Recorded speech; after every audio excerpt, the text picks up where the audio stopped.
was a Saturday. This happened. And we're also remembering that day. We're remembering the days before and the years before. You remember the days after and the years after. That way it's not going to be stuck, because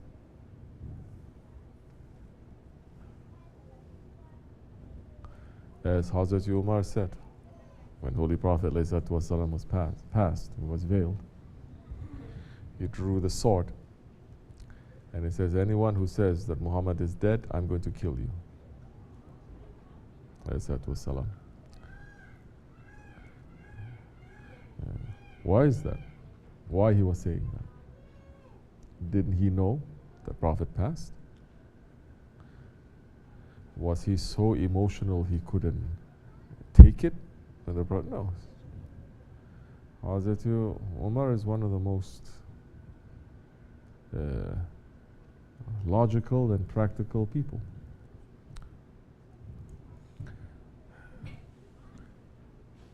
Do you think that there were not people at that time, so many people at that time? Okay, stop talking now, unless you're translating. Do you think there were not people at that time around the Holy Prophet ﷺ who wanted him to go quickly? No. There were so many munafiqs that were around. But they got less and less. After Hazrat Abu Bakr Siddiq, most of his wars, he was fighting against the munafiqs. Yes? Most of his wars are fighting against those munafiqs. Those who said, we accept, we're with you, then later they said, we don't want to accept what he has left behind.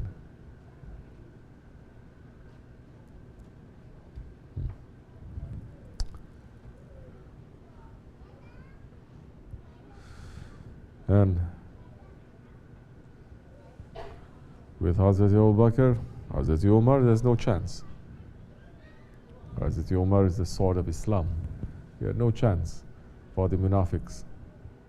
Even those ones who were shaky and then later they come to have faith, they said, don't come near me. Move to the other side. Like who? Like who? Bilal knows. Like Ibn Salama. Ibn Salama, he was living in the Prophet's mosque, masjid. He was not working. He was not doing anything running after this world. He was with those other ones, those fakirs, those Ahli Sufa. That all they do was just stay in the masjid, clean up a little bit. Prophet ﷺ's masjid means the dargah, because it was also a complex. People were living there also.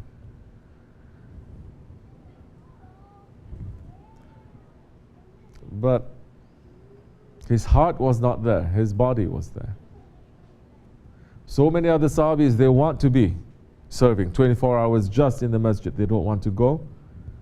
But Prophet is not giving them that work, that job. He says, now you have to go send this message, you have to go back to your tribe, you have to go fight, you have to do this, you have to do that. Only a very selected few that he has given permission to stay. Those are very high level ones. Ibn Salama, he stayed. He was doing everything inside the masjid, but his heart was not there. He asked the Prophet, saying, give me permission, I want to go out to earn. The Prophet says, first thing he said, Ya Ibn Salama, don't you want to be poor like your Prophet? He says, yani, if I go, I earn, I can help people, da da da.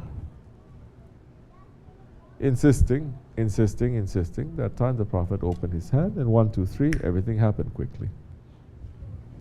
Everything happened very quickly. Somebody gave him that sheep, the sheep started to reproduce, other things started to happen, and he moved out from the masjid because he started to get busy with life, earning. He moved out from the masjid. Now he comes to the masjid only 5 times a day. Soon he got more. He had to move out from the area to another area. Now he's coming once a week, only for Jummah. Then he got more busy. More he started to have. And he started to come just time to time. Time by time he's coming.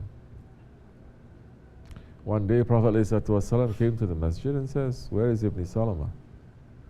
And the rest, they just put their head down. I said, "It is known to you, Ya Rasulullah." And when the order came for zakat, which the zakat was also the sign whether you're a believer or you're a munafiq. Zakat. Zakat, your property, zakat al-fitr, there is a sign. For those of us, those of you who are shaky with that, check yourself. You can be doing everything, but the rights of the orphans, it is in your pocket. The rights of the orphans, you're putting it inside your stomach. Fear from Allah.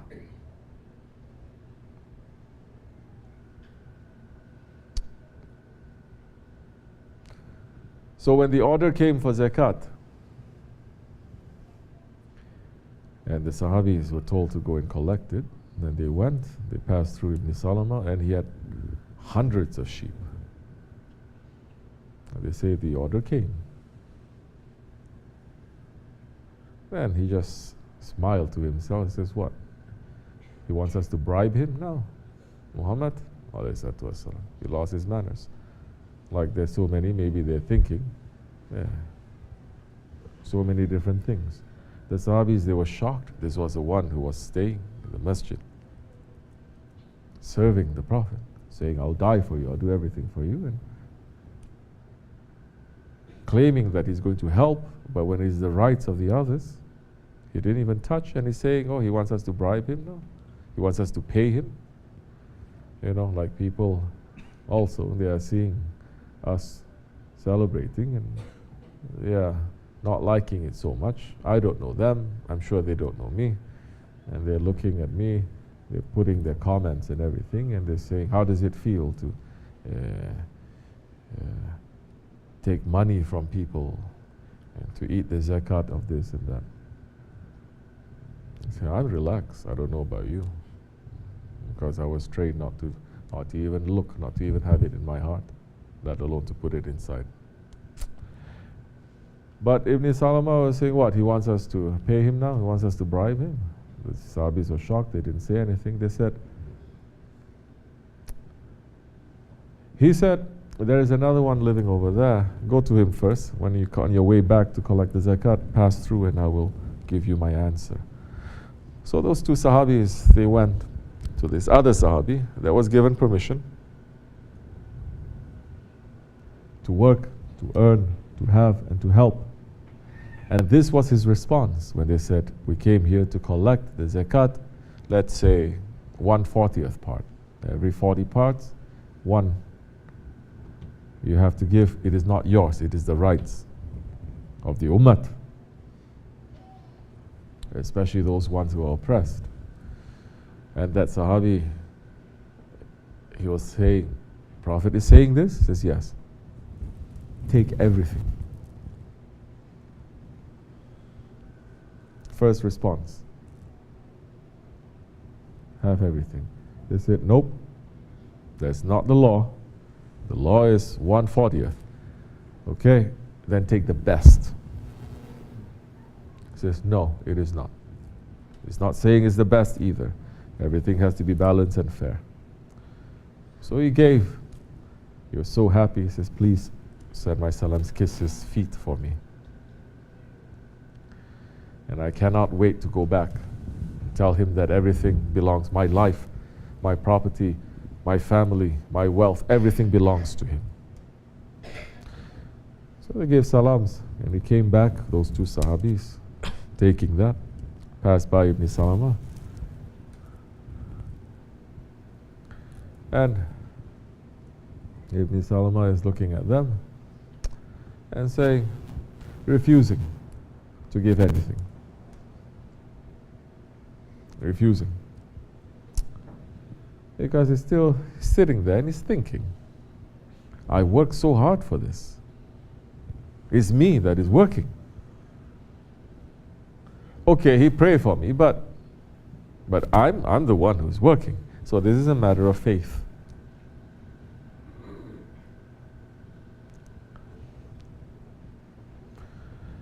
He refused. Those two Sahabis, they were very sad. They were returning to Medina, and the Prophet ﷺ was seeing them return from a distance. He saw them, and just from a distance, by the look of their faces, he knew what had happened. And he says, "Oh, Ibn Salama, you have lost, and you have lost, and you have lost." 3 things he had lost. Prophet mentioned 3 times. There must be a reason why the 3 he'd lost. 1, he lost the title of Sahabi, the highest title after prophethood. 1, he lost this dunya, and the other 3rd, he lost the akhirat. For what? Couple of sheep.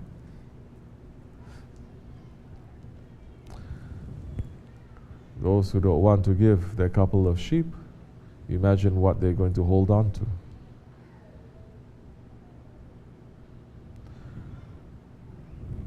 So after some time, Ibn Salama, he woke up. You're coming back to that, talking about Hazrat Umar. He woke up and he wanted to give zakat now. So during the time of Hazrat Abu Bakr Siddiq, he said, please take this. Hazrat Abu Bakr Siddiq didn't even look at him. Refused everything. He says, please take this. He refused it. Abu Bakr Siddiq, Hazrat Lari, ruled 3-4 years. Every year he came. Every year he came. Every year he came. He refused it. Now during the time of Hazrat Umar, he sent a message to say, everything is yours. I have to give my zakat, I have to give everything. Hazrat Umar sent a message and said, if I get one more message from you, I'm going to cut off your neck.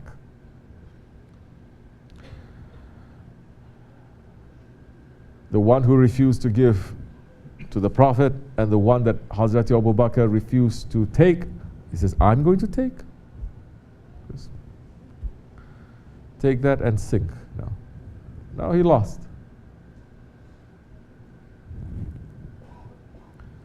So, the Hazrat Abu Bakr and Hazrat Umar, when they were fighting against the munafiqs, like that, it made the Medina, it made Islam very strong. Because those ones, that the Prophet in his wisdom, not only giving people so much rahmat, so much chances, because the munafiqs, they were there when he was on earth. But he was also teaching the believers to always be awake.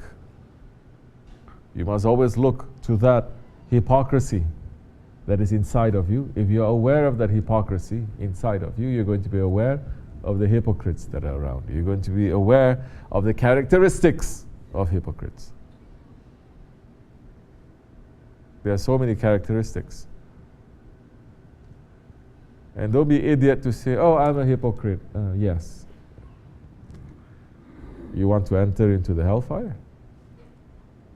You have a right to say, maybe I'm a hypocrite, but to run away from those characteristics. And to say, as much as I'm running away, I still find it, and I'm still running away. You don't run towards it.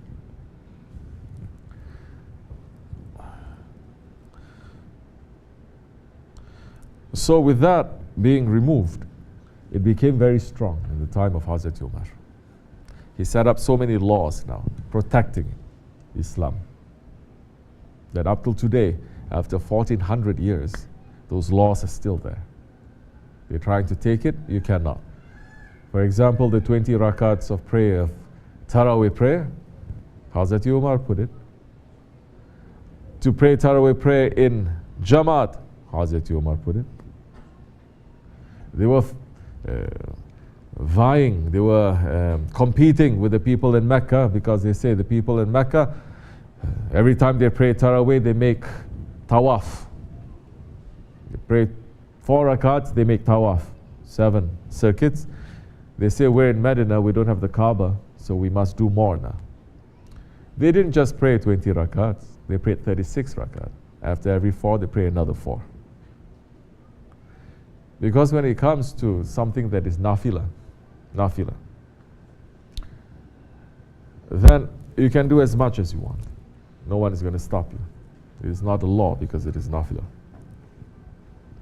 That made now Hazrat Osman, his rule, that Islam became so strong, it became so rich, that it was reaching all the way to China. It was reaching all the way to North Africa, and all these different empires that stood for centuries before Islam, they all fell. And he was teaching them now the civilization of Islam, which brings every country that Islam, the sun was shining to bring them higher station, not lower. They don't bring them lower. It is not colonization like what the West they are doing. It is bringing them to a much higher station. You can find that in every country that Islam is ruled.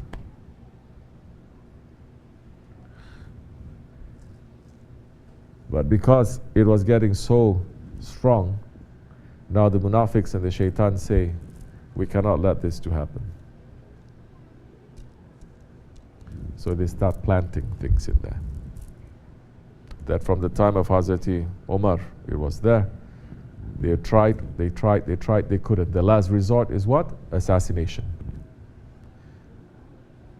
Because they couldn't try any other way. The same thing with Hazrat Osman now. There's so much confusion that was happening. They say we have to remove him. Now when Hazrat Ali was ruling, he understood that this was such a big, wide web of evil that is inside, trying to destroy Islam from the inside, that he had to move very carefully and slowly to find out what is in there. And for the sake of justice, there were some who were saying, you have to take action. And he's saying, I'm a Khalifa. You have to obey me. We're looking it deep.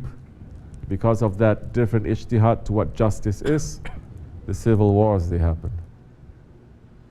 It is for justice on both sides, and Allah has forgiven both sides.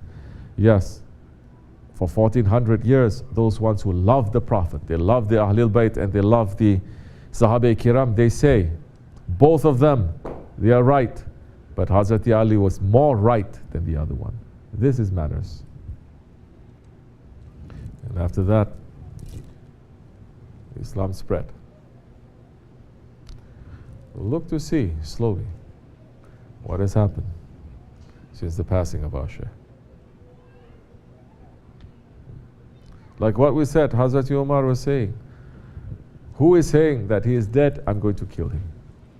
You think Hazrat Umar didn't know? Of course he knew. But there were those ones who were there that says, he's dead, meaning what? He's finished. His work is finished. The community he set up is finished. They were aiming for that. Shaitan is never sleeping. His companions, they're finished. We're going to finish everything, Shaitan is saying. He's dead. So for that reason, Hazrat Umar says, if you say he's dead, I'm going to kill you. Because anyone you think who is loving the Prophet ﷺ, he's going to say he's dead. We love our Shaykh. Are we going to say he's dead? You think they don't know Quran? Those ones that when Wahy was being delivered, they heard, they saw, they felt. Hazrat Jibreel alayhi salam. You think they don't know the Quran? The ayat is saying, don't say that those who are slain in the way of Allah, that they are dead, but they are fresh and they're alive. You think they don't know that? So who is going to say he's dead? Like when Chef and he passed, so many hidden ones too, saying he's dead, it's finished, his work is finished, the dargah is finished, the Jamaat is finished. We're not saying he's dead. But Hazrat Abu Bakr Siddiq, with that quality of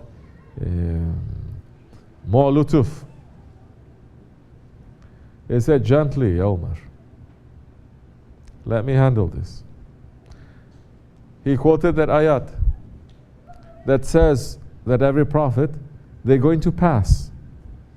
Yes, he quoted that ayat that they're going to pass. But it's not just that, like the Wahhabis are saying, that first part, that he's going to pass like every. The second part that he quote also is saying, so are you going to turn your backs to him? Then he said, for those who worship Muhammad know that Muhammad is dead, but those who worship Allah know that he is Hayyu and Qayyum. Who worships the Prophet? No one.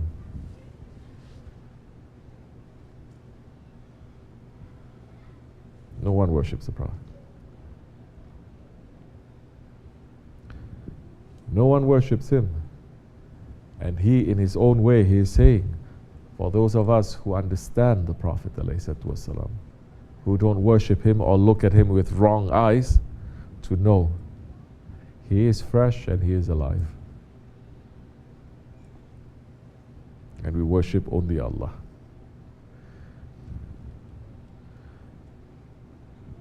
It will continue for 1400 years.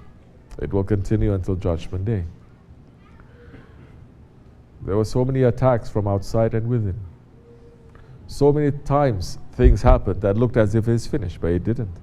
Because Allah is saying, I'm going to protect them. We just passed 6 years. If Allah is giving more time to this world, which we hope He doesn't, because it's just too much cruelty in this world. It cannot continue like this. If Allah gives this world 1 more 1,000 years, where are we going to be? How do we want to continue? This way will continue until Judgment Day as well. There's been attacks from outside and within too. There is a sunnah. But where are we going to stand?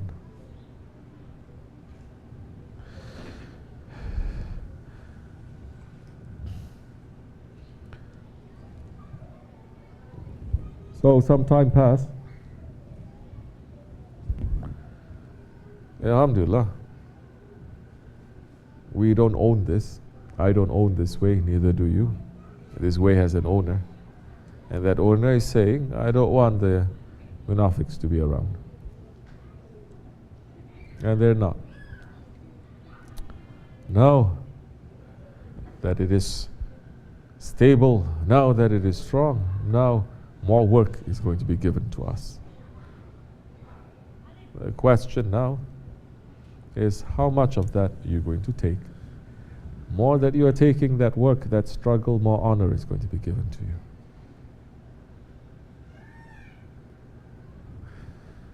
you. Inshallah, may Allah subhanahu wa ta'ala